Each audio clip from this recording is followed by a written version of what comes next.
And you're live, Chairman. Thank you. Thank you, Tara. Good afternoon and welcome to this District Planning Committee meeting on Wednesday, the 3rd of June 2020. My name is Councillor Bob Boyce and I am the chairman of this committee. This remote meeting is held under new regulations which came into effect on the 4th of April in response to the COVID-19 situation. There are just a few housekeeping issues to run through, including our new working practice which have been implemented due to the pandemic and the etiquette for this meeting. First of all, please could I ask everyone present in this meeting to ensure your microphone remains muted and your video feed off when not addressing the committee. This will reduce background noise and avoid any unintentional disturbances. This meeting will be hosted remotely via conference software, which allows members of the public to virtually attend the meeting whilst being able to protect themselves and others and observe the government's lockdown measures. We may encounter some glitches this afternoon, so I hope that everyone will bear with us as we get used to this new way of working. We are streaming this meeting live as well as recording, and by being present in the meeting, you are giving your consent to being recorded. Members and officers, during each item, please use the chat function of the meeting to indicate if you wish to speak. I will then invite you at the appropriate time. Members are reminded that apart from indicating you wish to speak or that you have to leave the meeting, the chat function should not be used for any other purpose. Members, the process this afternoon will obviously be different, and for some items I may invite each member to speak in turn.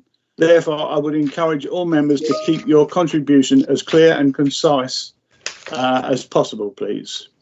When speaking and referring to the agenda papers, please ensure you reference a page or paragraph number. Could I also ensure that everyone is directly connected to a power supply so that nobody drops out due to short battery life? And last, if members need to leave the meeting at any point, please make this known and use the chat function to signify that you need to leave the meeting. May I now ask officers taking part in the meeting to introduce themselves. Our first one, I think, is Mr. Dodson. Chairman, he's not on the live meeting. Okay. Mr. Lee, Matt Lee. Good afternoon, members and members of the public. I'm Matthew Lee and I am the lead specialist for place here at Maldon District Council. I've got Michael. Michael. Good afternoon, Chair. Good afternoon, members of the public. My name is Michael Johnson. I am the lead specialist for development management. Thank you. Devon. Good afternoon, everybody. My name is Devon Herner and I'm a specialist in development management at Maldon Council. Tara. Good afternoon, Chairman. Good afternoon, members. I'm Tara Bird. I'm the Committee Services Officer for this meeting. Thank you. Tara, is there anybody, any other officer present? Not that I'm aware of, Chairman. Thank you. Could you now please carry out a roll call of members to confirm who is in attendance? Thank you. Yes, Chairman. Members, I'm going to call your names alphabetically. If you could just switch your camera and microphone on and confirm that you're present, please. Starting with Councillor Bamford. Yes, present. Councillor Bassinger. Yes, present. Councillor Miss Beale.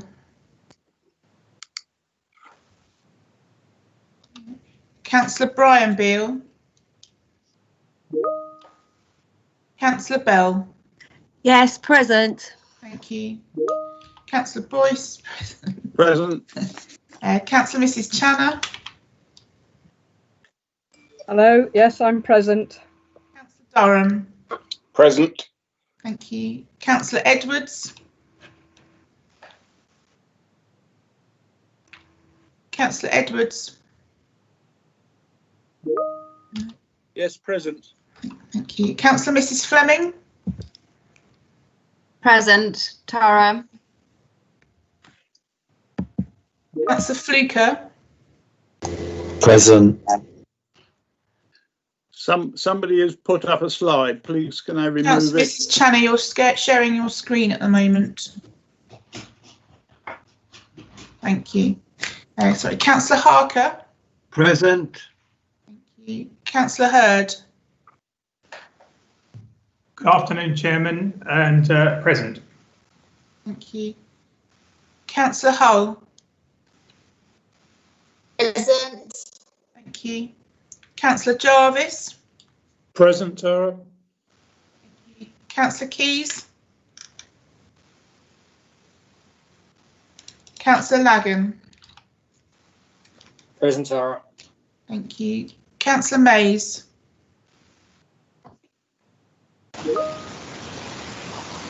Present. Thank you. Councillor Morley. Present. Yeah, thank you, Councillor Mays. He sends it. Councillor Morley sends his apologies, please. Thank you very much. Councillor Morris. Councillor Morris, you're muted, sorry. You need to unmute yourself. Good afternoon and welcome. Thank you very much. Councillor Nunn. Yes, here, Tara. Thank you. Councillor Shaughnessy. Yes, here, Tara, thanks. Thank you. Councillor Siddle. Yes, here. Thank you. Councillor Skeens. Ah, yes. Good afternoon, everybody. Councillor Stamp. Yes, I'm here, Tara, thank you. Thank you. Councillor Stilts. Yes, Tara, I'm here, thank you. Councillor Swain. Present. Thank you. Councillor Mrs. Thompson. Present. Hello, Chairman. Thank you. Thank you. Councillor Miss White. I'm here, but I am in a busy office, so I won't be turning the video option on. It will just be voicemail. Thank you. Okay, thank you very much. Thank you, Chairman. That is the attendance done. Thank you, Tara. Agenda item 2, apologies for absence. And I'd note there Councillor Bell and Councillor Jewett. Is there anybody else, Tara? Yes, Councillor Morley and obviously Councillor Helm. Sorry, I'm here, Mr. Chairman. I'm here. Councillor Bell. Yeah. Oh, thank you. So, Chairman, I have apologies from Councillor Jewett, Councillor Helm, Councillor Morley. Thank you, Tara. Thank you. We go on to agenda item 3, minutes of the last meeting. The minutes of the last meeting held on the 12th of March 2020, found on pages 9 to 14, are approved as a true and accurate record. I so move. If you wish to second that motion, please turn on your video, unmute your microphone and state your name now. Councillor Thompson seconded. Agreed. I seconded. Thank you. If any member wishes to raise a matter of accuracy, please use the chat function to indicate, and I will invite you to speak. Tara, can you advise if any other members have indicated a wish to speak? No, Chairman, there is no indication of anyone wishing to speak. Thank you. Thank you. Now will you take the vote, and can we do it by consensus? If there is any objection to the minutes, please say so. Otherwise, we will assume that the consensus is approval of the minutes. Okay. I'm against any assumed consent. Sorry? I'm against any assumed consent. Thank you, Councillor Morris. Tara, would you take the vote, please? Yes, Chairman, you want me to go through and read out and get everyone to confirm? Please. Of course. Can you turn your video off, Councillor Morris? Members, I'm going to go through alphabetically. If you can just Councillor confirm. Morris, please, can you turn your video off? Councillor Bamford. Agree. Thank you. Councillor Bassinger. Agree. Thank you. Councillor Bell. Agree. Thank you. Councillor Boyce. Agree. Yeah. Councillor Mrs. Channer. Agree. Thank you. Councillor Durham. Agree. Councillor Edwards. Agreed. Councillor Mrs Fleming. Agreed. Thank you. Councillor Fluker. Agreed. Councillor Harker. Agreed. Councillor Hurd. Agreed. The Hull. Councillor Hull. Agreed. Thank you. Councillor Jarvis. Agreed. Thank you. Councillor Lagan. Agreed. Councillor Mays. Agreed. Thank you. Councillor Morris. Abstain. Thank you. Councillor Nunn. Agreed. Thank you. Councillor C. Agreed. Thank you. Councillor Siddle. Agreed. Thank you. Councillor Skeens. Agreed. Councillor Stamp. Tara, sorry to ask, what was the date again of this one? Bear with me. Sorry. Sorry, Chairman, but I think I was away because my dad's dad died. I think it was the 12th of March. I think I was away, so I'll abstain, please, Tara. Of course. Thank you very much. Councillor Stilts. Agreed. Thank you. Councillor Swain. Agreed. Thank you. Councillor Mrs Thompson. Agreed. And Councillor Miss White. Agreed. Thank you, Chairman. That's 24 in agreement and 2 abstentions. Thank you, Tara. The Thank minutes you. are therefore Chairman. approved. Chairman, this is Councillor Beale. Miss Beale. Yeah, I am here. Sorry, I Yeah. haven't got my ology, but I'm catching up. Yeah. Tara, would you make a note? Let's agree. Yeah. Yeah, Thank I've you. made a note and changed that. Thank you, Councillor. Thank you, Chair. Then we go on to agenda item 5. Land west of 2 Maldon Road, Burnham-on-Crouch. We move to agenda item 5, planning application 20/00387/RES for land west of 2 Maldon Road, Burnham-on-Crouch, found on pages 15 to 54. Please note that a member update in relation to this application has been circulated prior to the meeting. Kevin, would you like to present your report, please? Chairman, just to interrupt, we haven't done declarations of interest. Oh, agenda item 4. I'm sorry. Agenda item 4, declarations of interest. Strange that. May I come in, Chairman? Sorry, I couldn't get the chat up. Yeah, okay. Mrs. Channer, yes. Yes, Chairman, I must declare an interest. I'm also an Essex County Council member, and obviously Essex County Council has been consulted on this application, as indeed it was on the outline application regarding highways and various other matters that come under the remit of Essex County Council. Thank you. Chairman, I too have the same declaration of interest as a member of Essex County Council for the same reasons as Councillor Chan has just given. Thank you, Councillor Durham. Tara, is there anybody else? Yes. I didn't get that. Did somebody else call? Yes. Councillor Skeens, Chairman, wishes to declare. Yeah. Councillor Skeens. Well, I'm a member of Burnham Town Council, which obviously gives me a direct interest in this non-pecuniary, and I know one of the landowners. Thank you. Tara, anybody else? Yes, please. And how? Yeah. And how Burnham North? Yeah. And your interest? My partner works for John Wilson. Can you hear me? My partner works for John Wilson. Thank you. Tara? Chairman, nobody else has indicated they wish to declare an interest. Thank you. We'll Tara, just pause. We'll just Tara, pause for a second to see if there's anybody else. Tara, Councillor Bassinger. Councillor Bassinger. Hello, I know one of the landowners, non-pecuniary. Thank you. Point of order, please. Point of order, please. Can I ask? Hang on. Can I ask? Has Councillor Fluker got any pecuniary interest who is speaking to on a point declare of order, please? in regard to any please, of can I, the can I landowners? ask who's speaking on a point of order? Chrissy Morris. Thank you. And your point of order is? I'd like to know if Fluker has got any pecuniary interests with any of the landowners. That is not an admissible point of order, Councillor Morris. Tara, can we then go back to agenda item 5? Yes, Chairman. Nobody else has indicated. Chairman, could we just confirm with Councillor Hull what her interest is, please? Is it pecuniary or non-pecuniary?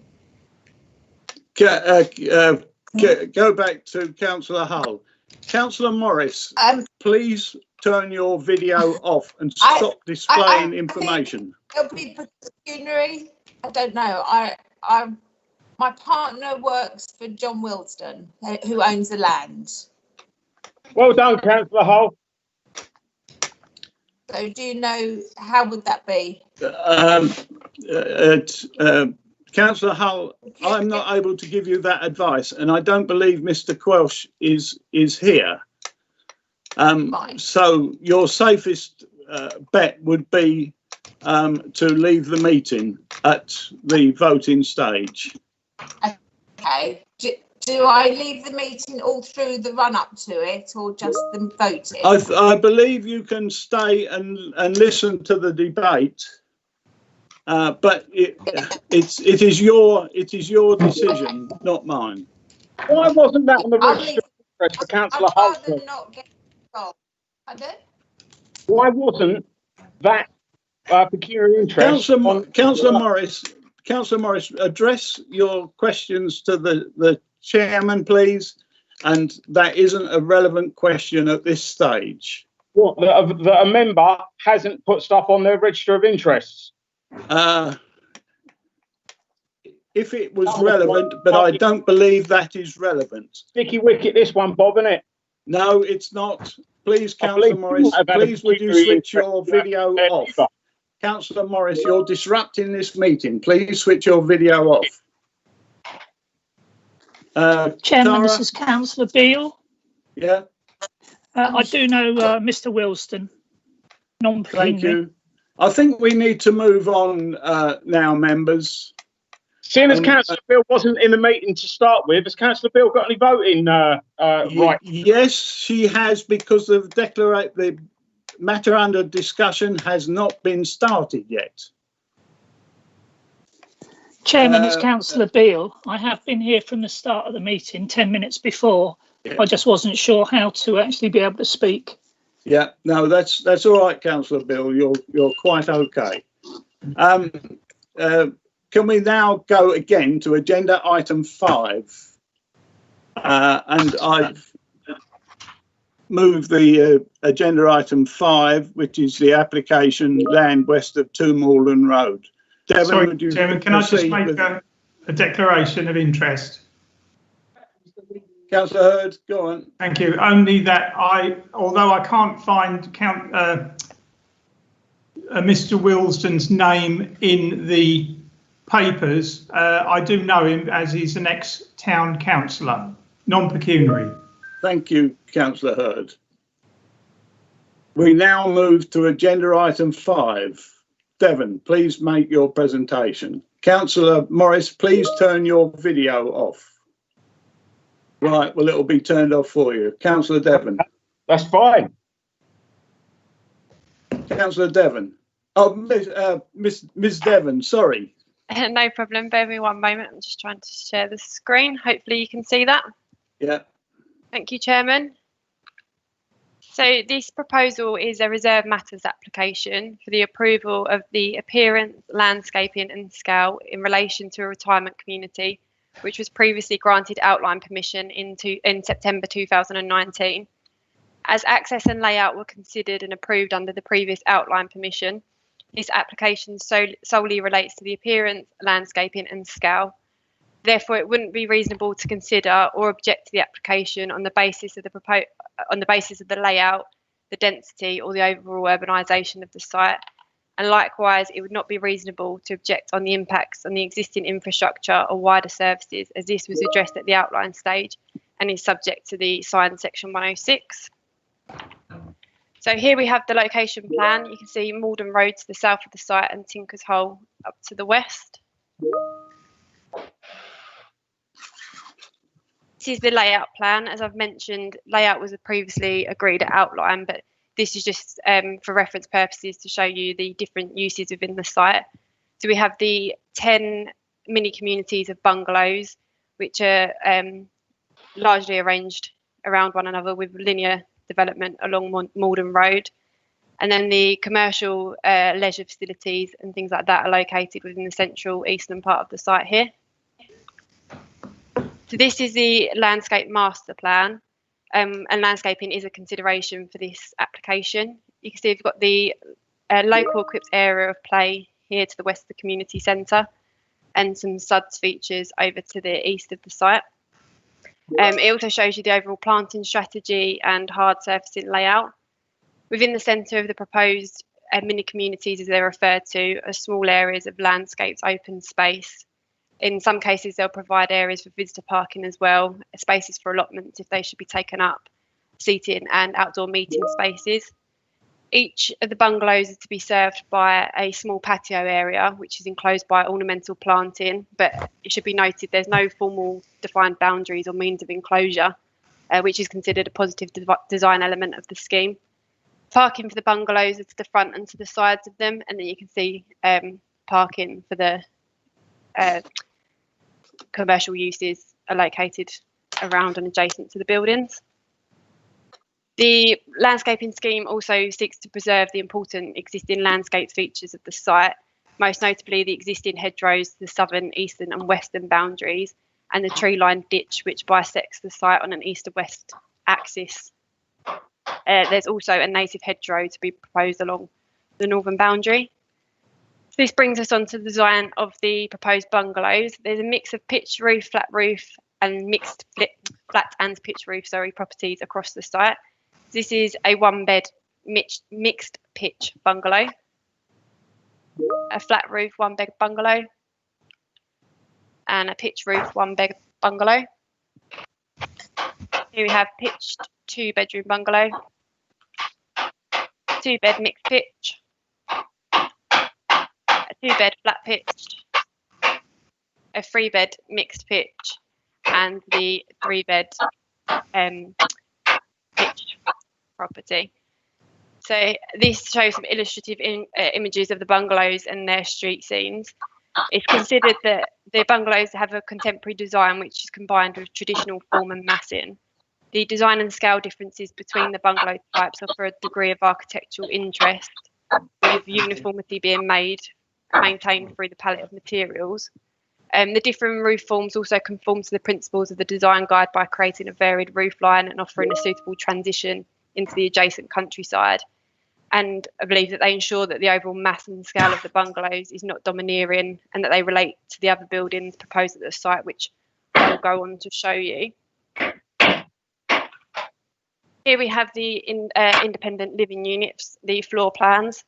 So they'll be divided into 3 blocks, separated by 2-storey walkways, which helps break up the mass slightly.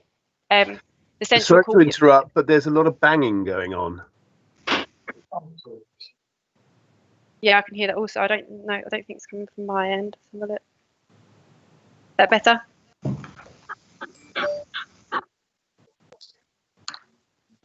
Sounds like someone's got a DIY project going on.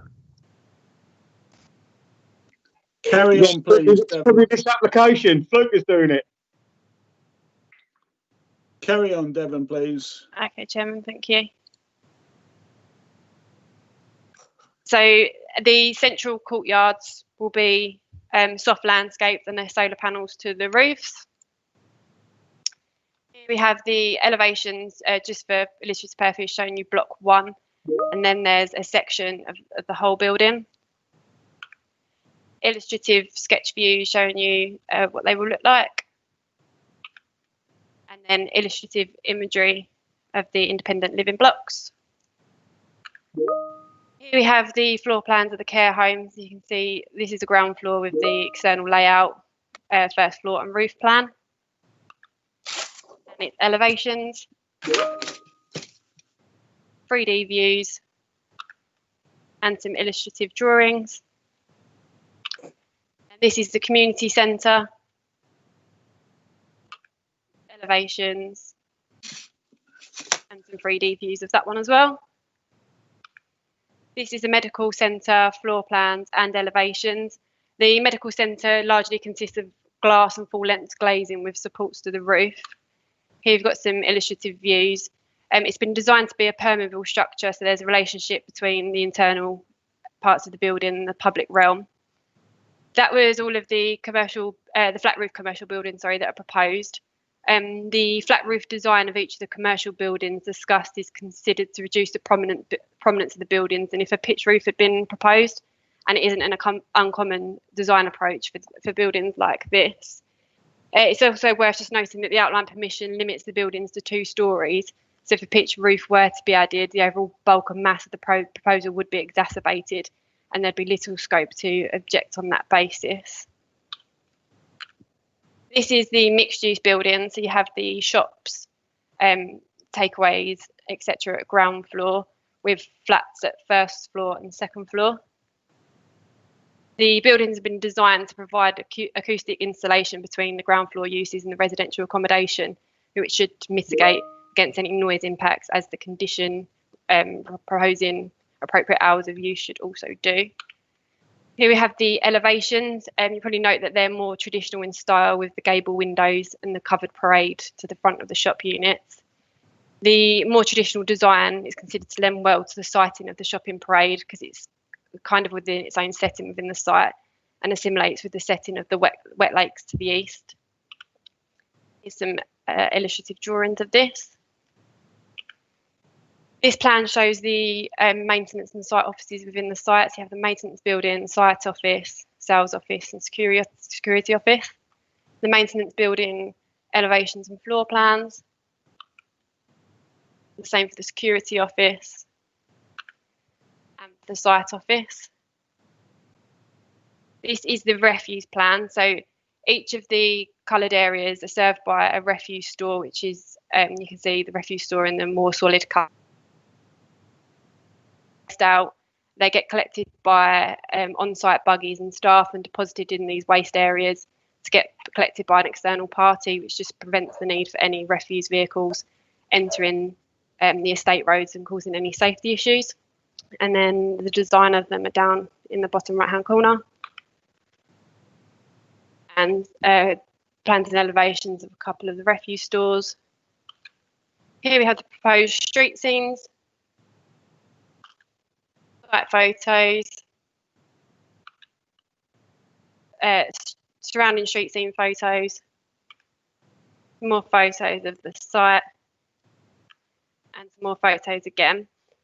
So to conclude, it's considered that the details of scale and appearance and landscaping submitted are acceptable and would not result in demonstrable harm to the character of the area. The development complies with the obligations agreed through the 106 agreement of the outline permission, and it would also represent a development that's in keeping with the character of the built form within the area and would provide good level of living conditions for the future occupiers, subject to appropriate conditions. The details in relation to the public open space are considered acceptable, as is the car parking proposals. Therefore, the details of development are considered to accord with the aims of the development plan and the conditions and the obligations imposed to the outline permission. For that reason, the application is recommended for approval. But just before we move on, there's just a few further members' updates to bring your attention to. So the update was circulated yesterday, but since then we've had 2 new letters of public representation. It's not considered that they raise any new material considerations. The matters raised relate to design, environmental impacts and the location of the site in relation to nearby amenities. The design has been addressed in the committee report on part of this presentation, and the other matters were dealt with at outline. Consultation response has also been received from Essex County Council's growth officer, but it relates to the principle of development, which isn't for consideration as part of this application. The applicant's agent has provided a response to the letter to that effect also. I've also proposed a slight amendment to condition 10, just in relation to permitted development rights to prevent gates, walls, fencing or hard standing being erected under permitted development in the future. And then condition 19 is a new condition that just requires one master antenna satellite dish for each block on the independent living units, which will just mean that we won't have 55 different satellite dishes being put up at the site, which could be a bit of an eyesore. So yeah, thank you, Chairman. That's it from me. Thank you, Devon. Now, I have, under the Council's public participation scheme, we have received 2 submissions, one from an objector and another from the agent. In line with the public participation scheme, I have reviewed the submissions and will now read them out. I have determined that they should normally be presented within 2 minutes. But because I'm getting a rather dry throat at the moment, it might take me a bit longer. So the first representation comes from Nicholas Gilmore, an objector. Objection to the proposed designs for Carbuncle Retirement Commune elected members. In these strange times when public trust in our institution is being eroded on a daily basis, the people of our district are today counting on you to enforce our legally sound local development and neighbourhood plans, to deliver a sustainable, prosperous future for our district, ensuring the legacy of our beautiful coastal heritage for generations to come. This Carbuncle retirement development was sold as a sustainable green utopian dream. Now, the only thing green about these designs is the odd bush, and there's certainly nothing utopian, either square design so incongruous as to be absurd. These undignified dystopian boxes belong elsewhere, not blighting the Burnham Bends. The National Planning Policy Framework mandates you, councillors, to ensure that developments add to the overall quality of the area, with visually attractive buildings synthetic to the local character and history. Not one of these modern bland designs achieves this, yet the Office of Report merely states complete conformity is not necessary. Councillors, there is little historical conformity here. The nearest comparable flat roof building to these bungalows is the high school's 1970s engineering block used for maintaining machinery, not delivering dignified retirement. There is no coastal conformity here, no green thinking, and no community support either. No one in the district has written in praise of these drawings. Burnham is in lament at the prospect of yet another poorly designed gateway development to the town. It seems to me the architects have ignored the wishes of the ordinary folk of our district. They've ignored our policies and plans. Councillors, now is the day to make a stand against poor, unsympathetic design, to seek vision, elegance, dignity, buildings which raise our spirit and restore our faith in the planning process. To quote the Prince of Wales, we should be building legacies, not blots on our landscape. Elected members, we urge you to reject these carbunculous designs. Do your duty for the district and seek better for Burnham. Thank you. Councillor Morris, please turn your video off.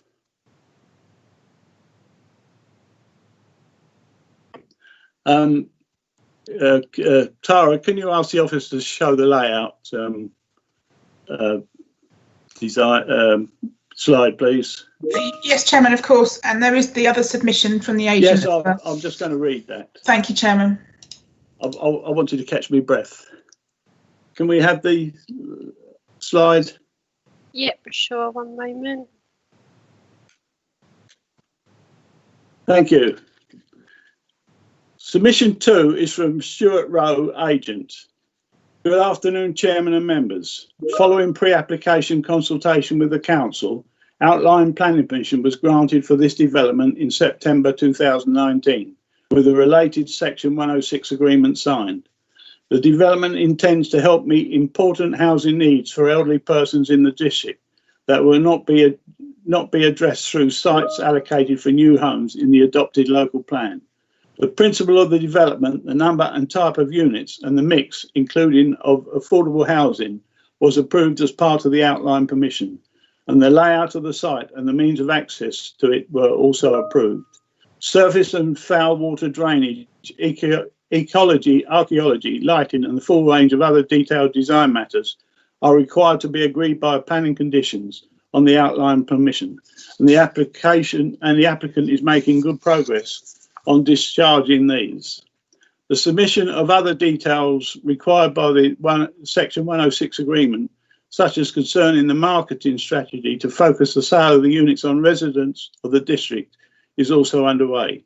This current application seeks the council approval of reserved matters, namely the scale and appearance of the buildings and the hard and soft landscaping of the site. It follows further pre-application meetings with the council's officers and an update meeting with members. This application has been prepared in concert with the applicant's ecologist, drainage consultant and landscape architect, with the intention of ensuring that planting and surface water storage provide ecological enhancements to the site, including an improved habitat for the existing population of water voles. This has meant that open water storage has been incorporated into the landscape, swales in preference to underground pipes, and the existing ditch has been retained for its full length and not altered as approved at outline stage. Plants have been selected for their wildlife benefit and amenity value. The bungalows considerably exceed the minimum floor area set out in guidance, and a contemporary approach to architecture has been adopted throughout the development, using traditional building shapes but with a modern twist on the use of materials and the inclusion of some flat roofs to reduce massing and the bungalows to the larger building. The applicant is very pleased to see the recommendation of approval, which reflects much hard work by council staff and the development team, and the officer's report is commended to the committee. I therefore, after having read that, I therefore move the officer's report. Is that seconded? Point of clarity, please. Is that seconded? Point of clarity, please. Can I know if that is seconded? No, it's not. Point of clarity, please. Councillor Beale, seconded. Thank you, Councillor Beale. Clarity. Councillor Morris, your point of clarity. Now we can take the layout down now, please, Devon. Well, the thing is, Bob, as far as I know, and I have still got my L plates on, I didn't think that during the public speaking item you could use slides and handouts and stuff like that. I can. Oh, you can. So you can do it for the people. Members are a reminder that if you wish to speak on this item, please make this known by using the chat function within this meeting. I will then come to you in turn, following the leader of the council. I will then come to you in turn. Please keep your points clear and succinct. My point was that you shouldn't have been using the slide. It's not meant to be. It's not in the protocol. Is that correct? Councillor Morris, I've made a ruling that is correct in this instance. Now, please take your video, switch your video off. Where is your Councillor Morris, please switch your video off. Your allows you the very important allows you deliberations of this council. It's a point of order. You have a point of order. I'm bound to listen to it, Councillor Morris. My point of order was that, as I know it, when public speaking, you are not supposed to use slides or give out handouts or something like that. Is that correct, Bob? No. The chairman, under Rule 23, interprets the standing orders of the council, and I considered that was appropriate while I was speaking with the public's letters of information. Then you are biased. Councillor Morris, you can abuse and bully me, but please do so in another forum, not at this very important meeting. You are abusing your members. The it is now for you to ask your questions or make your points. If Councillor Morris doesn't switch his video off and makes it difficult for you, we'll have to consider what else to do. I've got Councillor Bamford to speak. Councillor Bamford. Chairman, don't you go to the ward members first, Chairman? Exactly. I'm quite happy to do that, but the only ones that have indicated to speak was Councillor Bamford. No, because Chairman, because I'm Chairman, quite happy normal to- process is you go to the ward members, Chairman. and we've That's why I didn't all say- indicated that we want to speak. We've all indicated that we want to speak, and that's a normal process. I haven't picked that up. I'm sorry. Councillor Stamp, do you wish to speak now, or Councillor Skeens or Councillor Bell? Councillor Stamp is the ward member, and Councillor Stamp should be invited. Okay, Councillor Stamp, please speak. Thank you. First of all, I think I've been transported to Chelmsford looking at that presentation and those designs of the prospective development we've got up there. But a couple of things, Chairman, if you'll allow me. I'm quite pleased that this meeting, I don't have any of the developers' team sitting in the auditorium waiting to shout rubbish as I'm preparing to do my speech and actually delivering my speech. But another thing I wish to say as well before we move on, and I want this minuted, Chairman. I'm sure it's unusual, but I don't care. I've sat on this a long time. As I came out of a pre-meeting with all the other councillors, Mr. Mocock didn't accost me, but I was trying to leave the meeting and he came running after me. And his words to me were, "Wendy, I am not your enemy." Now, I take that as being personal and I want that minuted. I am not happy about being accosted after a private meeting with the councillors and somebody saying to a developer saying he's not my enemy. Thank you. By the by, can I ask where Jackie Longman's report is, please, Chairman? Can you ask the officers? And because I noticed at the first application, she raised, or they raised no objection because it played a vital part to the reserved matters. Also, another question before I deliver my speech. Is the amended marketing strategy attached to this planning application? Has it been agreed? Are we allowed to debate it? Can I have those questions asked before I answer, before I go on, please? Devon, would you like to answer those questions? Councillor Boyce, I'll pick them up if you want. Okay, Mr. Lee, thank you. Thank you, Chairman. Jackie Longman's role, well, it's historically was the urban design officer. She's no longer in that post. The council no longer has a office that does that work, while Ms. Longman is still assisting on the strategic allocated sites due to the previous work she's been involved in. Her role does not cover any of the other applications, so the development management service is picking up that work at this time. So that's why there is no consultation from an internal urban design officer, because there is no one anymore in the council's current structure.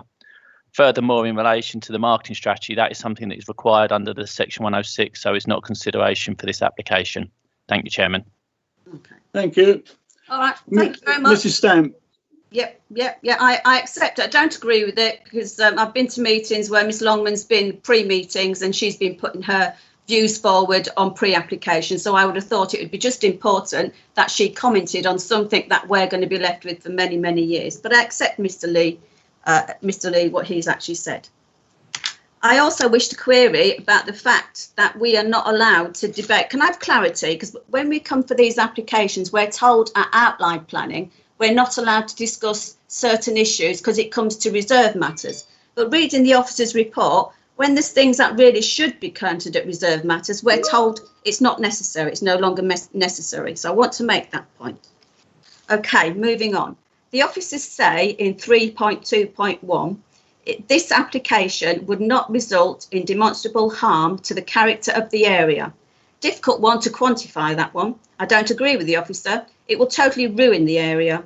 The report says it is in keeping with character of the build form of the vicinity. How can that be? It's in a field, surrounded by fields, an equestrian centre, a few houses along the main road. To keep in character with the design, Chairman, shouldn't it be in the form of stables?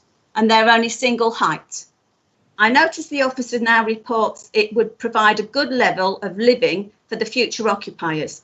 Now let's analyse this comment. I found it interesting that on the update, the officer turned around and said, we can't obviously take any notice of the expert Essex County Council housing officer, who totally, and I'm sure members read it, Dale, I think his name was, said that they would not support this application. They didn't support it originally and they won't support it at reserved matters. I find it really hard that this council does not take any notice of somebody who has those levels of qualification and has major concerns regarding the delivery of care that is going to be provided at this development. Just find it astounding.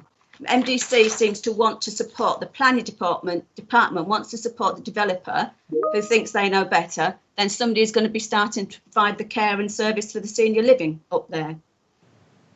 5.4.1, I trust members have read this. This does not reach most of the criteria. I'm not going to go through everything, members, because the meeting will go on for like 3 or 4 hours if we do. This submitted application does not accord with the aims of the LDP. How does a flat roof building with 3 stories, shops, living accommodation, ranging in height from 4.2 metres, which is 13'9", to 10 metres, which is over 32'8", to a huge glass building, double-storey building in the middle of the countryside, not have a detrimental effect on the area, or the character, or our coastal heritage? We are custodians of this district, and planning is one of the responsibilities. We are charged with great privilege to help shape this district. I cannot support this awful design, as in my view it does not accord with our LDP, and the officers saying conformity is not necessary is unbelievable.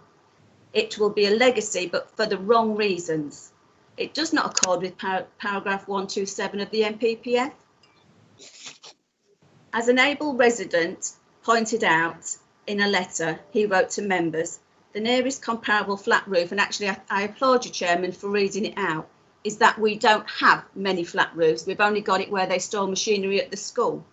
This application, if approved, will erode the unique charm of Burnham and saying a door will be opened to everybody to come and provide badly designed buildings for Burnham-on-Crouch. I'd like the opportunity when it's debated, if I can, to come back. I don't want to put a proposal forward until we've had a full debate. Thank you. Matt, do you want to answer any questions there, or can I call the next speaker? Thank you, Chairman. Yeah, I would actually like to come back on a certain point. It's more of clarity. As members are aware, this application is reserved matters in nature. Therefore, it's not a planning application in the purely legalistic terms of it. It is the skin, the colour, etc. on top of the skeleton that is the outline planning permission. Case law is quite clear that we are unable to challenge the principle of a development or matters that have been accepted at outline stage as part of reserved matters. I think we all accept that the development of a field will have some impact on the character of the area. So obviously that's a subjective opinion, but we can part that, but the fact is there will be some form of development, but the council have accepted that there will be this quantum of development on this site. The heights of the commercial buildings have been accepted through conditions, the layout was accepted, the numbers were accepted, and therefore matters such as that are unable to be revisited at this time, which is so. A lot of the points that Councillor Stamp raised really tied into the outline application matters rather than anything for this current submission. And in relation to the point about the report saying some matters are for now and some matters are outlined, that is how the system works, unfortunately. There are things that are for consideration at outline stage, such as the principle and the matters that they raise as their reserved matters that are considered then, and then there are considerations at reserved matters stage, and these are different, and obviously each application on its own merit, but there are points that unfortunately we are not for consideration now and should not be debated. Thank you, Chairman. Chairman, can I just say then, if that was the case, then the officer's report, when it was produced on the original application, should have covered these important matters that are serious for Burnham-on-Crouch. I don't accept. I totally agree. I know what you're saying, Mr. Lee, because you always say it. But what you're actually doing to Burnham-on-Crouch is ruining it with this application, with this development, with the style. We don't have these type of buildings. Now, you should, as a planning authority, have turned around. I mean, Mr. whatever his name is, I've forgotten his name, turned around and said they've been in great consultations with the planning office. How on earth, when you come to Burnham-on-Crouch, where do you see big glass buildings in Burnham-on-Crouch? You are ruining our town with this type of development. Thank you, Chairman. You've allowed me to leave. Councillor Stan, thank you. Now, Councillor Skeen or Bell, which one wishes to come next? Can I go next, Mr. Chairman? Yes, Councillor Bell, please do. Thank you, Mr. Chairman. And just following on from what Councillor Mrs. Stamp has said, I'm flabbergasted how members are supposed to look at 3 stories and believe they're 2 is beyond me, utterly beyond me. It's clearly a 3-story building there. When I looked at some of these, I actually I thought I was looking at the new Bradwell power station when I looked at some of these buildings. Imagine my horror when I realised that this was actually the Carbuncle care home facility. There is no resemblance or even referencing to the local vernacular in these designs. I don't want to live in somewhere that looks like Milton Keynes or near it. And in my view, this clearly breaches policies D1, D4, S1 and S8. This is not design-led. It bears no resemblance to the local vernacular architecture, as I said, and it's just wrong. Thank you, Mr. Chairman. Thank you, Councillor Bell. Councillor Skeens. Yes. Well, I first of all agree with Mr. Gilmore's objections and with Councillors Stamp and Bell. Nothing here raises our spirits or those of the people who are likely to live here. Now, this development, as Councillor Bell has indicated, was given a nickname in Burnham long ago, the Carbuncle. I have to say, I thought that was unfair at the time, as we didn't know what it was going to look like, even though I have to say that I have been against the development because I believe it drives a coach and horses through our NDP and our LDP. Carbuncle. Now, I was against that sobriquet, but now I've seen the designs. And apart from one street scene, it looks like a prison made up of prison blocks, or in one case, a supermarket. These have nothing to do with the rural setting, nothing to do with the architecture of nearby Burnham, and are in clear breach of policy D1 of the LDP, and I quote, policy D1, design, quality and built environment, point 1, respect and enhance the character. All development must respect and enhance the character and local context and make a positive contribution in terms of A, architectural style. Now, those are the 2 key points right at the top of D1. For me, it's pretty clear that this does the very opposite of respect and enhance the character on local context. It's a negative contribution in terms of architectural style. And for me, it has to be redesigned to look at least more rural and more human. I cannot support this in its current form. And my impression is this view is shared across the rural town of Burnham-on-Crouch. Thank you, Councillor Skeens. Now, I have got a long list of speakers, and the order I've got them in, the order that I've got them jotted down, I'll call. Councillor Bamford.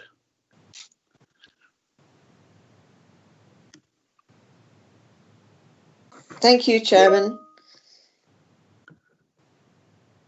I was not at the meeting where this was agreed at outline, and I am totally gobsmacked that this has been agreed for outline. I won't go into design because most of the other ward members have mentioned design, and I totally agree with everything that they've said. Interestingly, you have on the design side the mixed use block, which is the shops, which is traditional in design, which doesn't look so bad. But why is the rest of the site so different, so modern, and so out of keeping with everything in the district. So on that point, I totally agree. It's not in accordance with our LDP D1 policy. Now, I've got a couple of other issues that I want to raise because I wasn't at the outline. I don't understand, and I don't see any mention of this anywhere, about how the district council is going to be involved with the management of this development, because there's so many different things on this site, and some of the conditions on this new application are restricting things to do with the maintenance building. And now we've got the satellites on the building, satellite dishes, and restrictions on permissive development. But what about all these other things? Are they covered in something? I just want to know, like the fact that the apartments are for key workers. We've got a medical centre. There's all sorts of other things that need some kind of control. So I don't know how we've addressed this as a council. So that's one question that I'd like answered. Now, I realise this application, we can only comment on scale, appearance and landscape. Now, scale is height. I know I thought I understood Matt Lee to say that that is not the case. I think it is, that we can comment on the height of buildings under scale, which is what we're looking at. So that is not in accordance with our LDP. The landscape part of it, the soft landscaping, does include the SUDs. Now, I'm a bit confused about this because the lead flood people at the county did comment last time. There have been some alterations, and I can't see that it's being commented on again in this report, although it seems to indicate there's some kind of separate application on this. So that's my other question, is this application with regard to SUDs coming back to this council, well, to members, or is it just going to be an officer discussion? My other point is about the footpath at 3137 on page 21, which mentions a bridle way. Now, if we have an equestrian centre nearby, how is this going to be accommodated? It's only mentioned, it's not a condition of, in any sense of the word, with regard to bridle way. It mentions footpath, but not bridle way. So that's another question. So, in effect, the other design problem, which is the appearance, is to do with the fact that you've got these communal areas in front of the bungalows, which could be accommodated for allotments and other things, but in the middle of it all, you've got a visitor's parking space. Now, how is that acceptable? So I don't see that that's acceptable, and that would come under policy T2. So all in all, I'm not happy with this development on various grounds. I won't make a proposal. I'll leave that to the ward members. But I think I've covered quite a lot. There's quite a lot of questions there. Thank you very much, Chairman. Can I remind members that to be as brief as possible? Normally, there's a 3-minute rule, but because this is a very important issue, I'm being a bit lax.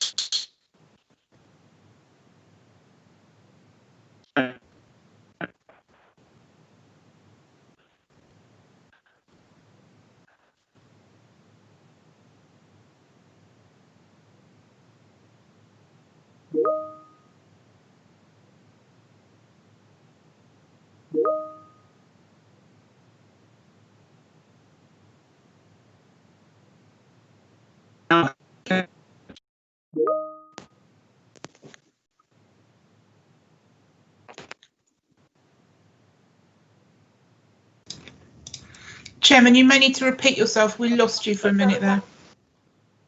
Yeah, I did. I after Councillor Bamford spoke, I did ask members to as brief as possible. This is a very important issue for us to debate. So I don't want to be too harsh on the 3-minute rule, but there's a lot of members wishing to speak, so we need to move on.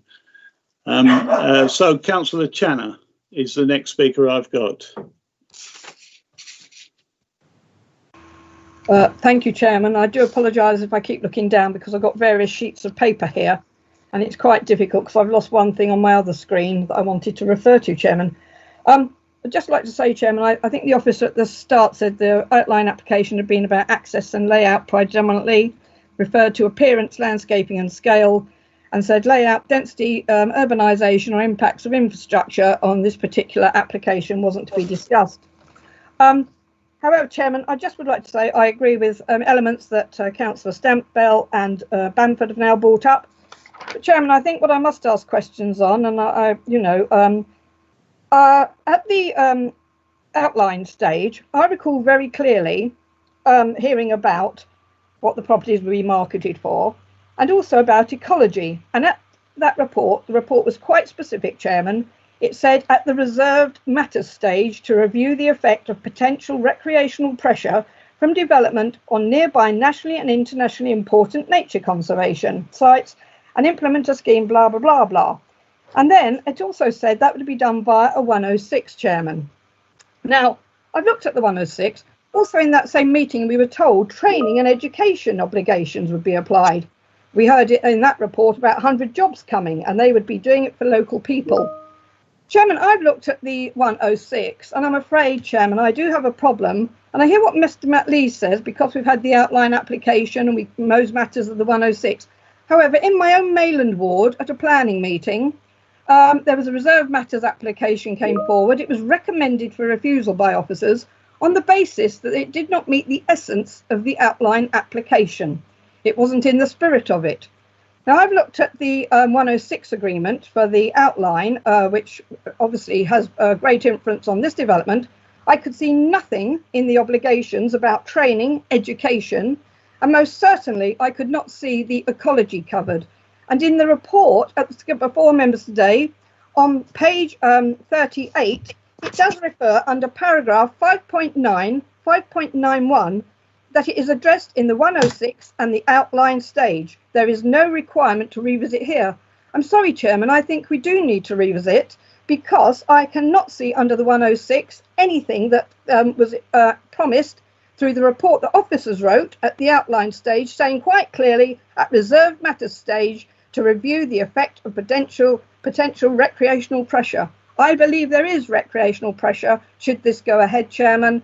And I won't prevaricate, I've got a load more to say, but I'll say they were largely covered by Bell, Councillors Bell, Stamp and Bamford. To me, I would align it with the Bewley development that's happening now, where I think it looks grotesque, the new development happening there. I thought some of it was an industrial site, buildings coming forward. And as for flat roofs on bungalows, they just look like blocks. So I think there's design issues. Councillor Channer, thank you. Mr. Lee or Devon, would you like to respond to Mrs. Bamford, to Councillor Bamford and Mrs. Channer, please?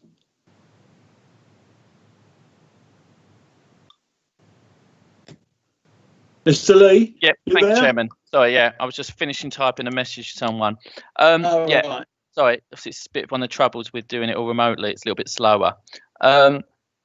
In relation to Councillor Bamford's points, yeah, the SUDS is a condition imposed on the outline matters. I think it's condition 12 off the top of my head. And obviously that will be submitted as part of its approval of details, just like with any application. So it's not a consideration for this application. But that's similar to obviously infrastructure and things like that also, which are required through the section 106. The relation to the key workers point, that has never been in any of the officers' reports, because while the applicant has indicated they're key workers for his business, key worker is a specific definition, and therefore we haven't used it as officers because it doesn't fall under that definition. The affordable housing requirement, it was policy compliant, or is policy compliant, and that is covered through the Section 106 as well. In relation to Councillor Channer's point in relation to ecology, that's in relation to RAMs, and if my understanding is that that is within the original Section 106 requirement for that. But at the time we weren't sure of the figure, so we were a little bit more ambiguous on the wording, but we've now moving that forward. Obviously, as members are fully aware, the SPD is currently out for consultation for an Essex-wide SPD, which will deal with those matters. So I think that's answered the questions, Chairman. Thank you. Thank you. The next speaker is one of the ward members for Southminster, Councillor Fluker. May I have a supplementary? Councillor Fluker.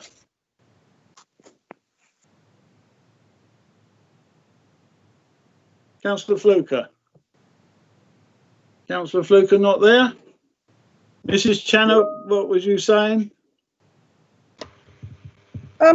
Chairman, with all due respect to Mr. Lee, and I do respect a lot of what Mr. Lee has to say, quite clearly, I don't see within the report anywhere, Mr. Lee's now telling us, I'm sorry, I have looked at the 106, I cannot see about RAMs or anything that might allude to it, and it was quite clear at reserved matters stage to review the effect of potential recreational pressure. I see nothing in the report aside from what was on page 38, 5.9, 5.91, telling us it's already been dealt with at outline stage. And yet the outline Mrs. Channer, said thank it you. would be on the reserves. I think and you that's made a very your point. important matter. Through you, Mr. Chairman, Lee. for clarity, the reviewing of it is in relation to seeking the contribution. What this is we now have the figure agreed through the SPD, when at the time we didn't know what the figure would be. It was pretty much standard wording for all of our larger schemes that we were doing of 10 and over at that time, so that the payment is now based around what it would be required now. At the time we didn't know what that was, so we had to provide some level of flexibility for the council to be able to seek an appropriate payment in the future.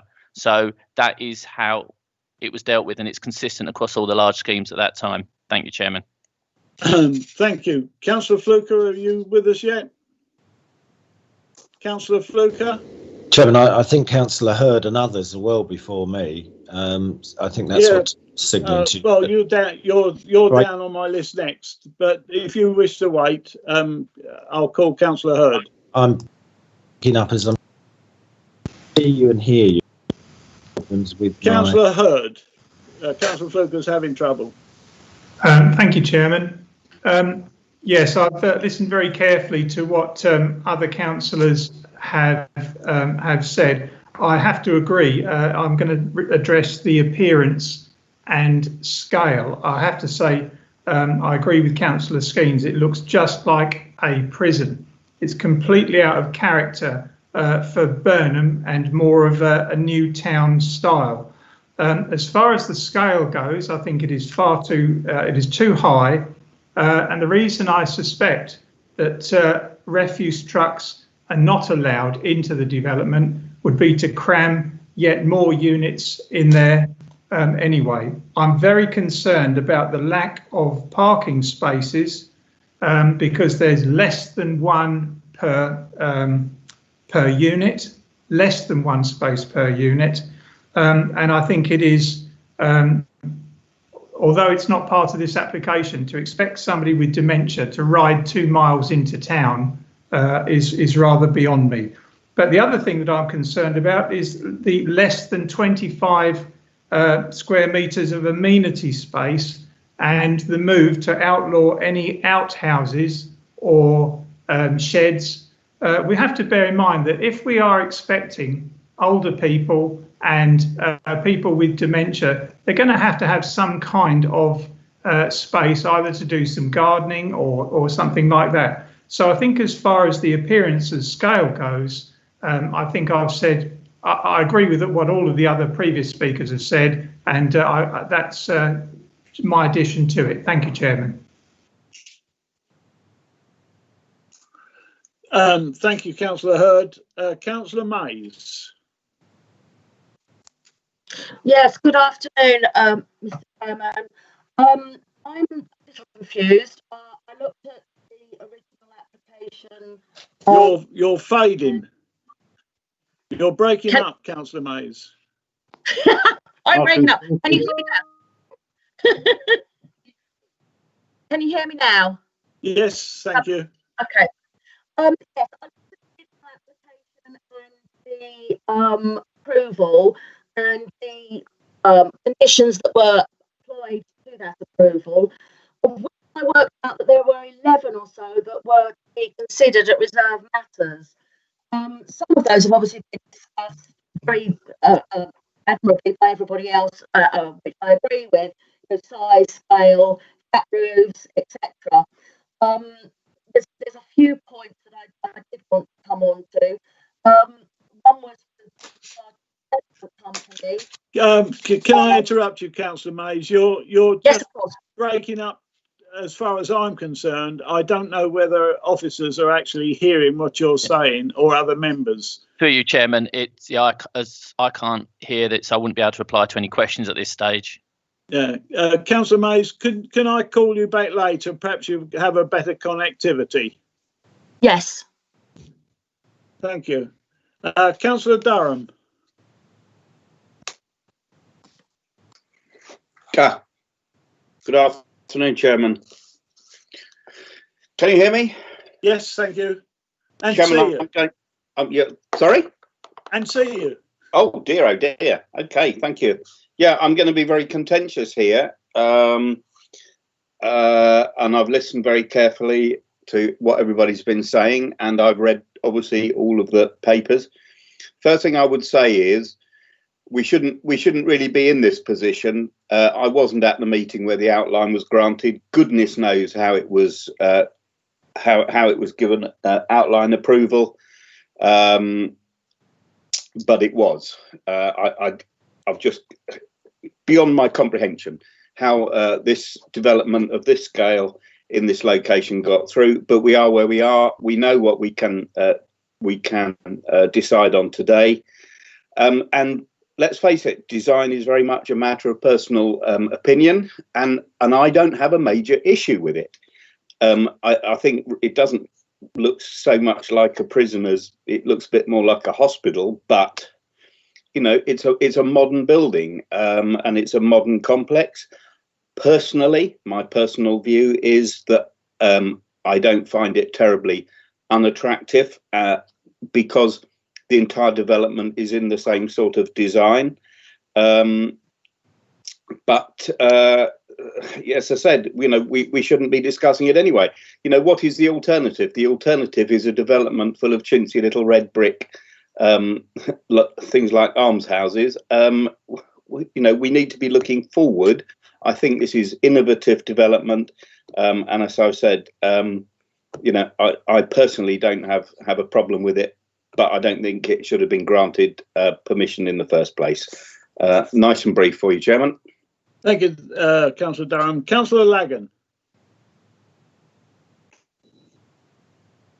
Thank you, Chairman. And members, strangely enough, I find myself agreeing with Councillor Durham that I feel that the application shouldn't be where we are, but we are where we are. Pick a point that Devon raised earlier on. She said it wouldn't be reasonable to object to the size and scale. I would have thought it's very, very reasonable to object to the size and scale, because I think that looking at the presentation, and I won't go over what other members have said because I completely agree with them. I completely agree with what Mr. Gilmore and the other objectors have said, because it's too big, it's too ugly, it's not in keeping with the area, and I'd much rather see chintzy little red brick almshouses that keep in character of the area, that don't ruin it and make it look like a Colchester development. It doesn't accord with the LDP. I think it should be challenged. I think it's absolutely awful, and I can't apologise enough to the people who have been looking at this and have the potential to have this monstrosity on their doorstep. Thank you, Chairman. Thank you, Councillor Lagan. Councillor Swain. Councillor Swain. Yes, thank you, Chairman. I have some points, one or two specific ones and one more general one, which does have a bearing on the appearance, scale, design and other aspects that are under consideration today, but which I'm not sure can be dealt with. I was puzzled to try and think where I'd seen this and why I hadn't voted, because I would certainly have voted against it had I been there. Then I realised this was passed, the outline permission was given in January of last year, when I and a number of other members are not on the council, and it appears to me there are a number of other existing councillors who either weren't there or wish to distance themselves from the decision. My two specific points are relating to the walkway between the main blocks, and I don't know whether the argument about breaking up the scale counts. To me, it makes it look more industrial, and I don't know what the point of it is. The second, referring back to Councillor Bamford's point about SUDS, the SUDS alteration is a change to the landscaping, and I would suggest that as a condition that the developer needs to have the agreement of the local flood authority that it is acceptable before beginning commencement of development, not before first occupation of anything, but before the development starts.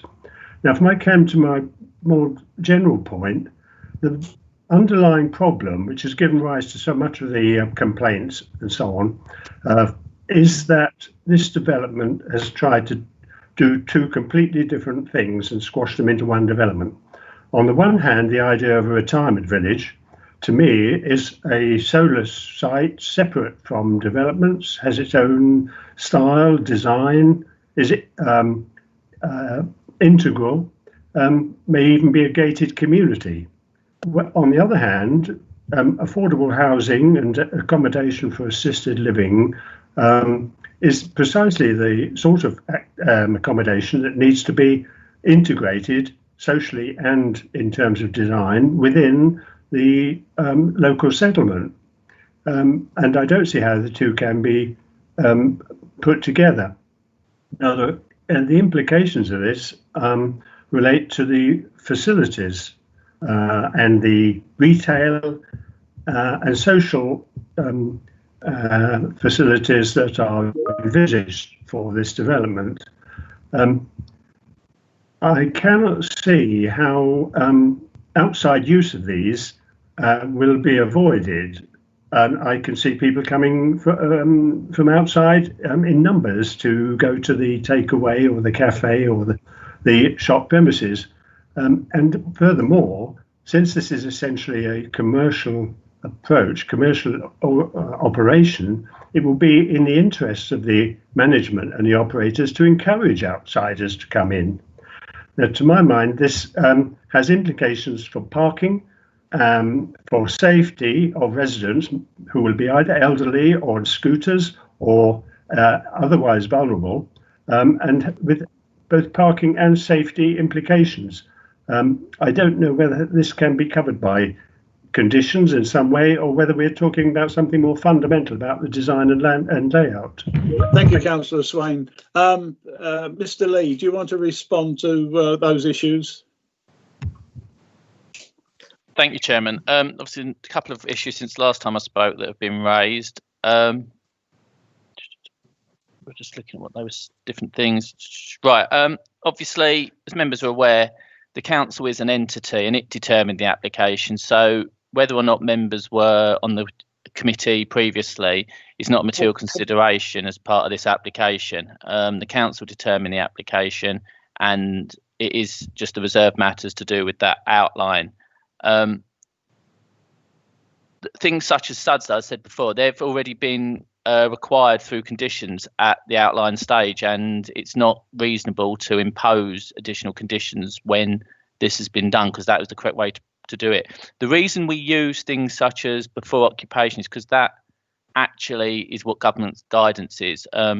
It's not requiring the details must be submitted before occupation. It means it must be in place. It's within the applicant's gift to submit the details as early or as late as they wish, but until they are in place to mitigate the harm, the properties can't be occupied. So I can understand where Councillor Swain is coming from, and in reality, it's very likely they will put the conditions in sooner rather than later, because it will affect how the development comes forward. But government guidance is that you shouldn't put conditions on that say pre-commencement unless they're really exceptionally needed. So that would normally be archaeology, protection of trees, etc., because they can't, once a shovel goes in the ground, you can't undo the harm.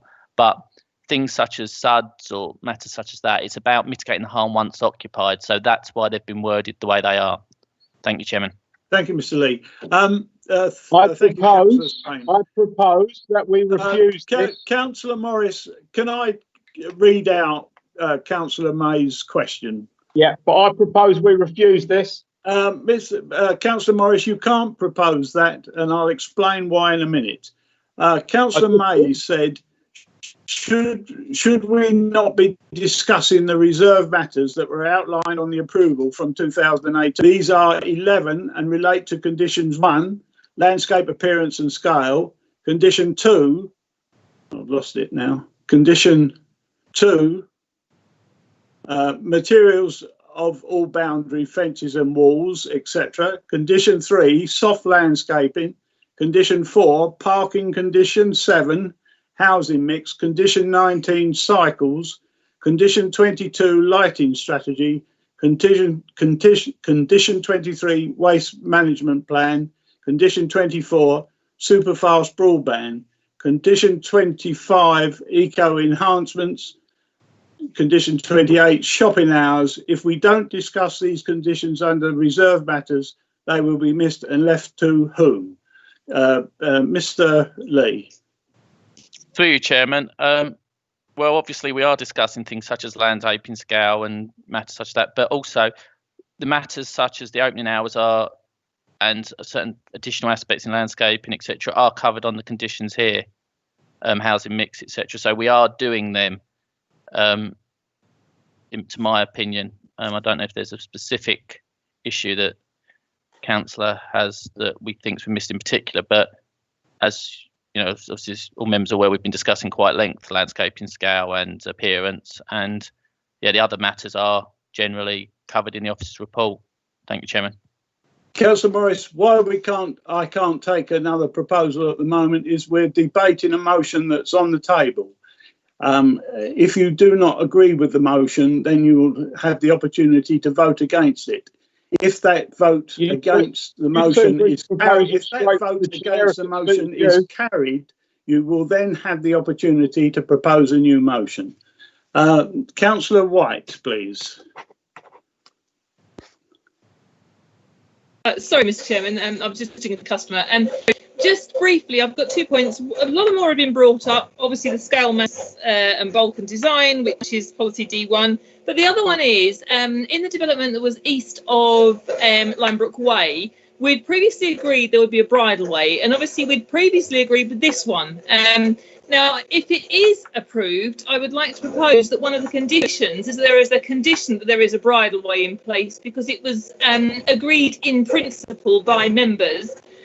So I'd like to ensure that this is included, but otherwise I agree with everything that I wanted to raise has already been raised. Thank you for letting me speak. Thank you. Councillor Bassinger. 1 second, 1 second. There we are. Thank you, Mr. Chairman. Thank you. I don't know if everyone can hear me. Mr. Chairman, from my perspective, I am one of the directors of a housing estate in Barking in Essex. And I would just like to point out from sort of on the ground some of the main issues with design, which are really to do with people's usability. And this design actually is abhorrent to me, because I can see the main problems are parking. There's not enough. And that's one of the main issues on the estates, which I'm a director, is the biggest concern. The other one is waste. If anyone thinks that people are going to put all their rubbish in little bins and then people are going to come and take that rubbish and put it in other bins and that will work, I can tell you is absolutely ridiculous. The other issue is about storage. There are going to be wheelchairs, there are going to be prams, there are going to be buggies. These things need somewhere to go. And to have areas where there are no private spaces, no gardens, is absolutely inhuman. So when we talk about design and architecture, we should also think about how that works with people. And I can tell you, this is an inner city slum being brought to Burnham-on-Crouch. Thank you very much. Thank you, Councillor Bassinger. Councillor Nunn. Thank you very much, Chairman. Much has been made about how this proposed development matches with the local vernacular. The recognised foremost architectural historian, Nicholas Pevsner, actually describes the vernacular of Burnham, so we don't need to trouble ourselves too much about what it is. Whilst he doesn't use the rather derogatory term that we've heard, chintzy, he does actually talk about Burnham's attraction being terraces of low houses, some with porches. He talks about a palette of red and white. He talks about a lovable place, houses of special value and of urban scale. That's Burnham's vernacular, not the proposal that we have here on the table. Councillor Nunn, thank you. Councillor Harker, which I've got, Tara, I've got down as the last speaker, unless Councillor Fluker wishes to speak as the ward member for Southminster. Otherwise, Councillor Harker is the last speaker I've got listed. Councillor Harker. Right, thank you. Can you hear me? Yes. Yeah, okay. I think the appearance of this development is truly awful. It's worse than the site at South Maldon. It's a prison blocks. 0 out of 10. The applicants have surpassed themselves in awfulness. I'm not going to vote for it. The benefits of the scheme do not outweigh the disadvantages. The building design is totally out of keeping with Burnham. Thank you. Thank you, Councillor Harker. Councillor Fluker, do you wish to speak now? Yeah, thank you. And I think Councillor Stamp wants to come second. Chairman, we are where we are with this. This development has got outline planning permission, and we are dealing with reserve matters here. And I think that when we consider this, we shouldn't lose sight of the fact that it does bring some very good things. In particular, 30% affordable housing. It provides homes for the elderly and jobs for local people, which are obviously much needed. And of course, other facilities, although we don't understand who's going to have access to those, particularly the swimming pool and the sports facilities and doctors' surgeries and dentists and opticians, etc.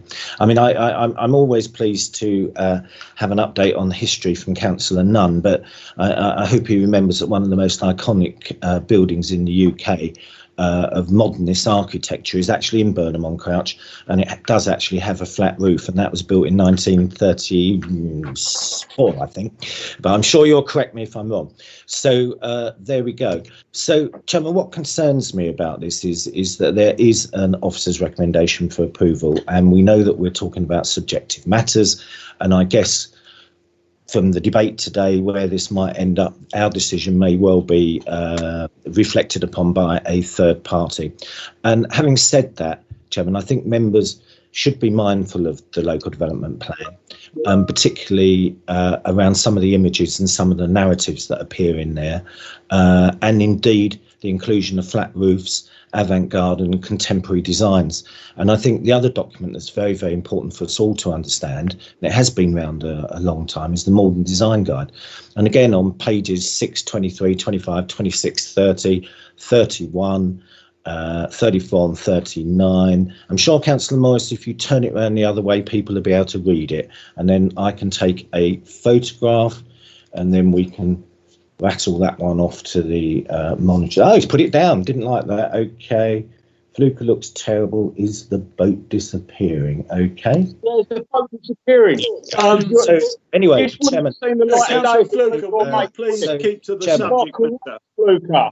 You are correct, Fluker. So, Chairman, right. Okay. So, Chairman, I do think.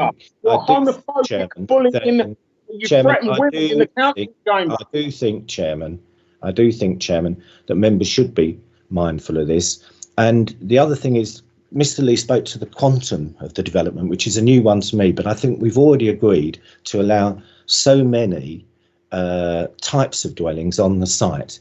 So whatever comes back, it isn't going to reduce it. Now, I sort of get it, what the Burnham members are saying. I do get it, that maybe they want something, more red brick, with not flat roofs, but if you start putting higher roofs on this, Chairman, it's going to be more visual outside. People are going to see it more when they come into the town. So we do have a contemporary design, but if the members from Burnham say that they want these buildings to have traditional style roofing on them, they're obviously going to be much taller, and the developer is not going to reduce the number of properties on the site. So, Chairman, you know, my view is not very far away from Councillor Durham's. I think we've all had emails over the last week or two from residents worried about this. I know it's not a huge amount, but nevertheless, their views should be taken into consideration. But, Chairman, it does concern me that many of the design aspects that we're looking at today are in the Maldon Design Guide, and they do appear in the local development plan, and members should be mindful of that. And Chairman, just to save Councillor Morris jumping in, and I'm sure he'll second me. I'm sure he's smiling now. I'm sure he'll. And can I say it's a pleasure to see you in my dining room. Can I propose, Chairman, that we have a recorded vote, and I'll ask Councillor Morris to second that. He's shouting away, but he hasn't got his microphone on. I think he's paying me a comment. Thank you, Councillor Fluker. I have a late.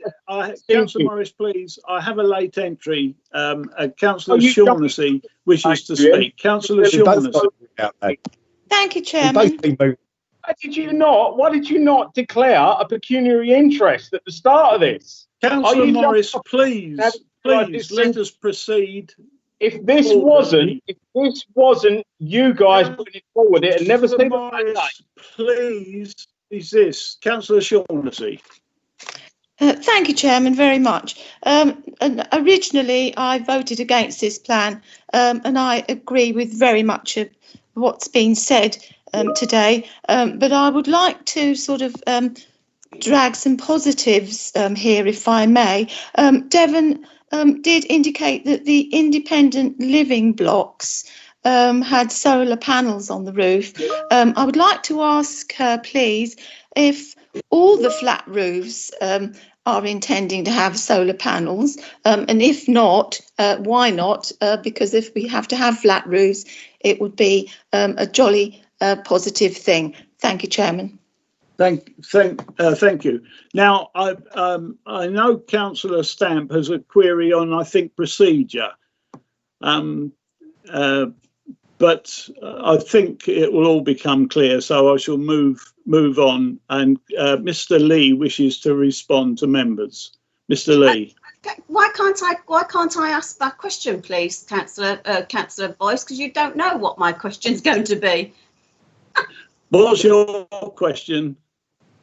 I would like to ask the officer, Mr. Lee, that based on a meeting that I attended the other day with him, and based on the majority of what people who've spoken at this meeting, Maldon District Council has the ability to withdraw a already approved planning application.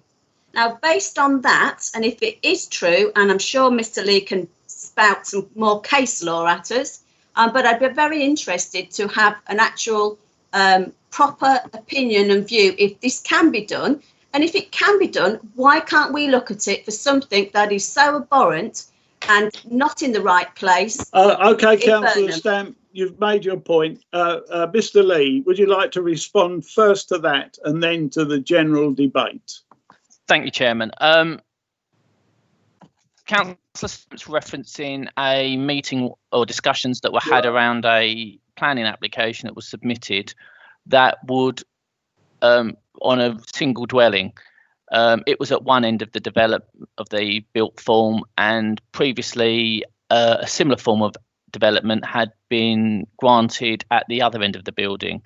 That included personal circumstance, which I won't go into because it's not appropriate for this debate, but officers had concerns with the design of the development, but they weighted the material considerations of the special circumstance in favour of the application. However, the weight to be attributed to them was, for want of a better phrase, undermined or reduced due to the fact that a similar form of special circumstance had been put forward for the other form of development.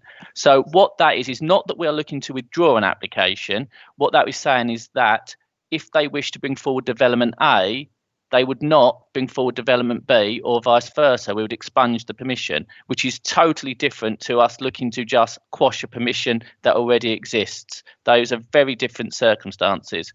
in relation to that. So hopefully I've answered Councillor Stampson point on that. In relation to a couple points raised. Sorry. No, carry on, Mr. Lee. Please carry on. Okay. In relation to Councillor Hurd and someone else raised it as well, and I forgot to mention before, is that actually the car parking is in accordance with the development plan policies. So that is at a level that is accordance with our plan. So we can't really object to that in principle, unfortunately, members. Just want to talk about obviously the design issues that have been raised. And obviously I can understand that certain members have concerns with that. It is an interesting point. As Woodick said, outline planning permission has been granted for the site. So we have accepted that a level of built form will happen on this site. Furthermore, layout was agreed at outline stage. So that quantum of built form, the size of roughly of the blocks in relation to commercial and the medical, etc., has all been already agreed and is accepted. So the level of development, the level of built form, etc., is not something for consideration at this time. And in relation to the design points specifically, I note members' comments about what the policy says, but it's also important to note that actually the D1 also does allow for innovative designs. Obviously, things such as this are subjective, as Councillor Fluke has said before, and I think I said at the beginning. And obviously, as members know, we are not here to be the arbiters of good taste. We need to assess a scheme and whether there is demonstrable harm. There is a large formal development going on this site. You can't deny that, but as I said, that's already been agreed. I think it is of a quantum, it is of a level that allows it to have, to a certain extent, a standalone design. It is a modern design, but planning encourages, designs of its time rather than just looking backwards and trying to replicate that. We have to think forward, and whether this is accepted or not, but modern design schemes are coming forward and they will be of their time in 20, 30 years. And that is a material consideration. Just because it is different on its own is not a problem in principle. Furthermore, the commercial properties are likely to always appear as a commercial property and have a commercial scale. As explained previously, the heights of these have been restricted through condition, but no concern was ever raised in principle to having buildings of this height in principle at the outline stage, and has been accepted. So if members are to have reservations about the scheme, and they need to make sure that they specifically relate to the points that are for consideration here, not for matters that have already been agreed by the council, because that would be a difficult position to put the council in. Thank you, Chairman. Can you answer Mrs. Shaughnessy's question about solar panels, Mr. Lee? Oh, sorry, I've had myself on mic. They are on all the commercial buildings, yes, all the flat roofs. Thanks. Thank you. Right, members, I think that concludes everything. We now move to a recorded vote that was proposed and seconded, although we do a recorded vote anyway, but it will be minuted as a recorded vote. And I therefore put the motion that I moved early on, that the officer's recommendation be approved. Can Tara, you take the caller roll, please? Do you want me to leave the room? It's Councillor Hull, Anne Hull. Councillor Hull. Yeah, do you want me to leave the room? If you're not voting, No. yes, it might be preferable. It might be preferable. Okay. So if you just take yourself out. Lovely. Okay, thank you. Oh, hold on. I've got a message saying from Mrs. Channer that saying people still want to speak, but I think everybody has spoken and covered most of the issues, all of the issues. Chairman, Councillor Skene and Councillor Nunn asked you to come back on. Yeah, but that's not about the debate. That's to argue with another member. Yeah. Mr. Lee, help me, please. There was no suggested new conditions. Yes, through you, Chairman. Obviously, on the members' update, there is some amendment, additional condition and an amendment. Yeah. But yeah, there was nothing through the debate now. Thanks, Chairman. Okay, right, thank you. Tara, take the vote, please. Yes, certainly, Chairman. So just to confirm, the members' update gave an amendment to condition 2, and then the officer during the presentation referred to an amendment to condition 10 and an additional condition 19, Chairman. So members, I'm going to call your name out alphabetically. Chairman, if I may come in, I put forward a proposal that if the application was approved, that the bridleway would be one of the conditions. You did indeed, Miss White. Sorry, Chairman. Yes, sorry about that. Have you got a problem with the bridleway? My understanding was that was included in the Section 106 agreement. Okay. Therefore, it wouldn't be as part of this application because it's already been agreed. But you think that is sure enough rather than having it as a condition? Well, if we've dealt with it at outline stage, it shouldn't be. You wouldn't repeat it at reserve matter stage. Okay, thank you very much. Tara, proceed with the vote. Thank you, Chairman. Members, I call the names out alphabetically. If you could just respond advising if you're for, against or abstaining, please. Chairman, can we just confirm, this is Councillor Beale, just confirm what we're voting for the actual officer's recommendation or the other proposal, please? No, the officer's recommendation.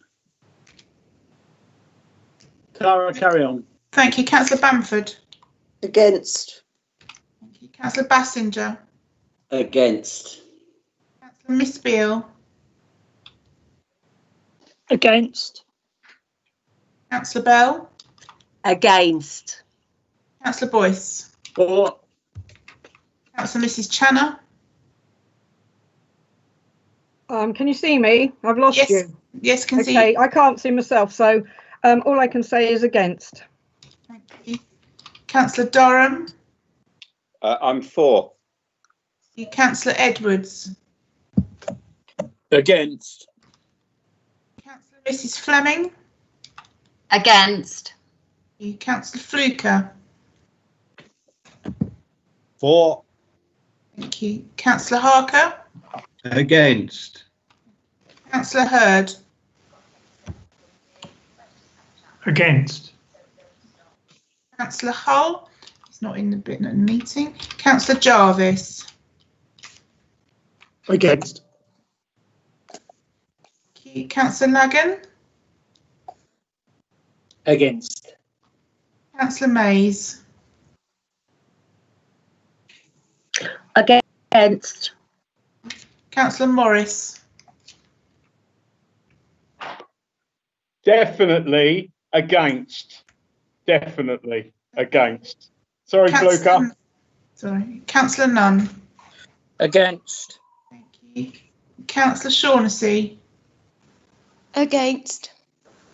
Councillor Siddle. Against. Excuse me. Councillor Skeens. Against. Thank you. Councillor Stamp.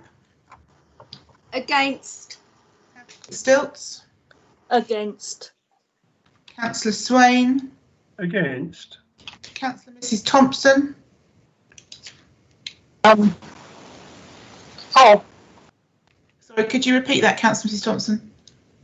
Sorry, for. Thank you very much. Councillor Miss White.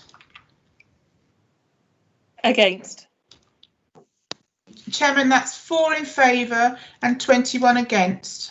Thank you. That motion is therefore lost, and I look for a proposal to refuse the application. I'm quite happy to propose, Chairman.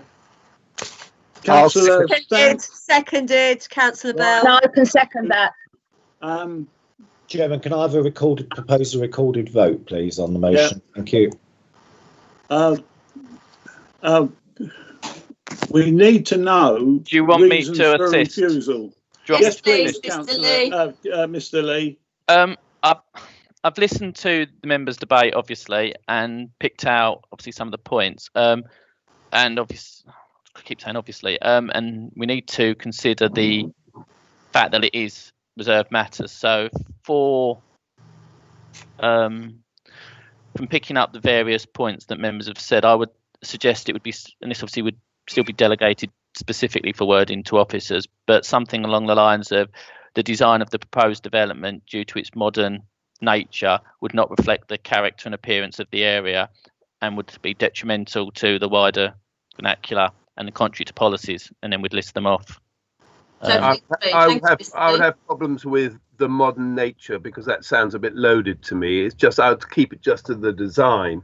If you talk about the modern nature, it sounds like we're against modernity. We're not against modernity, but we're against this particular design with its block buildings. Well said, Chancellor Scoons. What about rudimentary design? Would members be happy with? Again, rudimentary, they could query that. No, it's basically that it doesn't do what policy D1 says, respect and enhance the character. Have you got that, Mr. Lee? Yep. As I said, can you put some wording around that? Yeah, as I said, if members are happy to give the exact wording to officers, but we've got the thrust of something along the lines of design of the proposed development would not reflect the character and appearance of the area and would be detrimental to the wider, something along those lines. And that's proposed and seconded. Yes, hang on. I put the proposal and not been able to speak. Sorry. I just for formality. I'm not going to deny you or Mrs. Bamford, I think, wishes to speak as well. I'd like to know if Mr. Lee, would you be able to include, or do you recommend you include the policies D1, 3.1, 3.3, the MPPF paragraph 127, policy X part 4, and also the NDP heritage and character 9.3, HC.2, HO8. Would you be able to look at those in detail, because that's what I feel. Chairman, obviously we would obviously talk about policy S1 and D1, which are obviously the ones that we used with design in relation to our policies, and we talk about the MPPF. We just use that in our reason for refusal as a whole, because obviously it's a multi-layered document, and I wouldn't want to tie us in too much too early, if that makes sense. Yeah, but sometimes you refer to it in the officer's details, and sometimes you don't. So I just want to... fine, and we would, if, for example, as with any application, if it goes to appeal, we would pull out the appropriate paragraphs of the MPPF which relate to the reason for refusal. But normally in the reason for refusal, we only state the MPPF, because obviously more you say, less wiggle room you've got, for want of a better phrase. Exactly. And with all due respect, I know you're going to try and stop me, Councillor Boyce, but with all due respect, I've sat on many appeals and I've heard sometimes the representation. Yeah. I've heard the representations that can be made, and I just want to make this watertight so it doesn't cost this district money. We're all aware of the position we're in, but it's important that this is watertight. So thank you, Chairman. Mr. Lee, you're satisfied that you can find a viable reason, planning reason on policy for the proposal? Through you, Chairman, obviously, as we've said before, design is subjective. Officers don't have an issue with it, but as members of decision makers, it's well within their gift to come to a different decision. And obviously, we have policies, and I said, like the MPPF, that highlight the importance of design. So, yeah, I think we can come up with a reason for refusal. Thank you very much.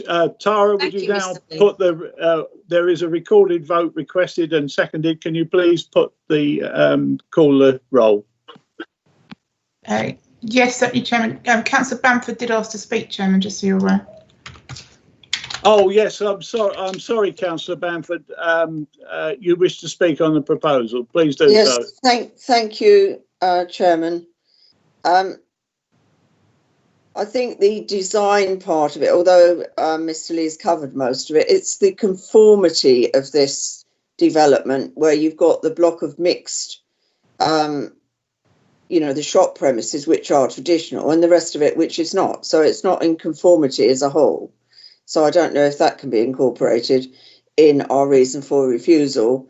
I also wondered if we could use as a reason for refusal policy T2, because I did raise this issue of the areas around the bungalows where they were proposing to have allotments and other facilities, but also have visitors parking, which doesn't seem to be acceptable in terms of accessibility, and policy T2. So can we use policy T2 as well? Through you, Chairman, those are additional areas of communal space. I would have concerns about that forming a sustainable reason for refusal. if I'm honest, my professional opinion. But it's obviously it's in members' gift, but I think it would be difficult. Thank you for that. Chairman, can I also raise the issue that Councillor White made about the bridleway? Now, I'm sure I can't look at the report at the moment, but I'm sure there was a condition about the footpath in this reserved matters, and it doesn't mention bridleway. So I want to make sure that Chairman, the bridleway was, I said, was, if I'm correct, is through the section 106. The current application about the footpath is about during construction process to make sure it's kept clear, which is slightly different. Right. Thank you, Chairman. Tara, again, can you put the vote, please? Yes, Chairman. Through you, Chairman, for clarity, does that include Councillor Bamford? And I'd probably need a little bit better on what her actual objection is for forming the reason for refusal wording. No, I thought that that you explained to Councillor Bamford why they wouldn't be. I did, but Councillor Stamp said she view. would second it. That's what I'm getting at. Councillor Stamp said she'd second it. So in theory, I know it's up to you, but I just want clarity. Well, if I think in these circumstances, providing we've got a viable, sustainable reason for objection, there is a danger in putting reasons for refusal in that are not really sustainable. And you have given your professional opinion that they're not really sustainable, but I'm open to members. If members wish this to happen, then it's up to them. But my advice would be to stick with the present reason for refusal.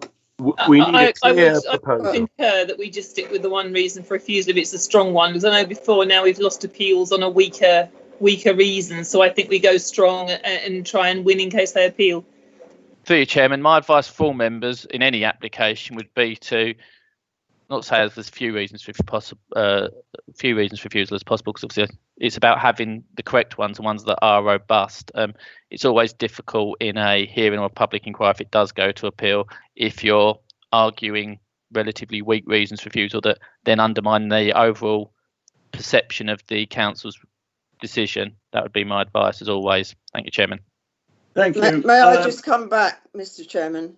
Please do. Very briefly. I just want to quote for members number 4 in policy T2, which says, improve accessibility to buildings, streets and public spaces, particularly for those with mobility impairments. So that's part of T2. Now, if you've got a public open area with vehicles inside there where they're going to be gardening, etc., that to me is right. I mean, it is against that policy. Mr. Lee, are you sticking to your advice? Yes, Chairman. Yes, I am. Thanks. Thank you, Councillor Bamford. Tara, please call the roll. Now, members, Tara is going to call the roll in a second, and it is for the application be refused for the reason that Mr. Lee has outlined. And again, if you're for that, you say for. If you're against, or abstain. Tara, please proceed. Thank you, Chairman. So starting with Councillor Bamford, please. So just to clarify, then we're opposing this just on design. Yes. That is correct. Are you for the proposal or against? I am for the proposal. Thank you, Mr. Chairman. Tara. Thank you. Thank you, Chairman. Councillor Bassinger. For. Councillor Miss Beale. For. Councillor Bell. For. Councillor Boyce. For. Mrs. Channer. Sorry, for. Can you hear me? Yes, we can hear you. Thank you. My mic up and down. No, we can hear you. Thank you. Councillor Durham. I wish to abstain, please. Thank you. Councillor Edwards. For. Councillor Mrs. Fleming. For. Thank you. Councillor Fluker. Against. Walker. 4. Councillor Hurd. 4. Thank you. Councillor Helm. Oh, he's not here. Apologies. Councillor Hull is not here. Councillor Jarvis. 4. Thank you. Councillor Lagan. 4. Thank you. Councillor Mays. 4. Thank you. Councillor Morris. Councillor Morris. 4, definitely 4. Thank you. Councillor Nunn. 4. Thank you. Councillor Shaughnessy. 4. Thank you. Councillor Siddle. 4. Thank you. Councillor Skeens. 4. Thank you. Councillor Stamp. 4. Councillor Stilts. 4. Thank you. Councillor Swain. 4.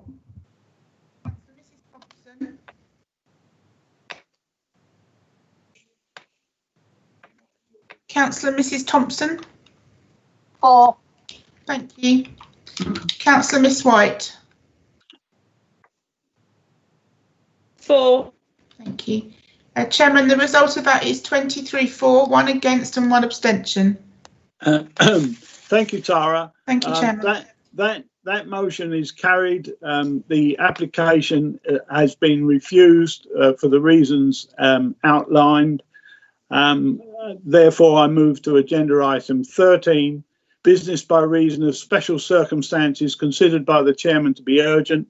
I have none. I therefore close the meeting and I thank the members' contributions this afternoon. Draw the meeting to close at 5 to 3, Thank you, whatever Chairman. that translates. As the meeting is now closed, members are Well advised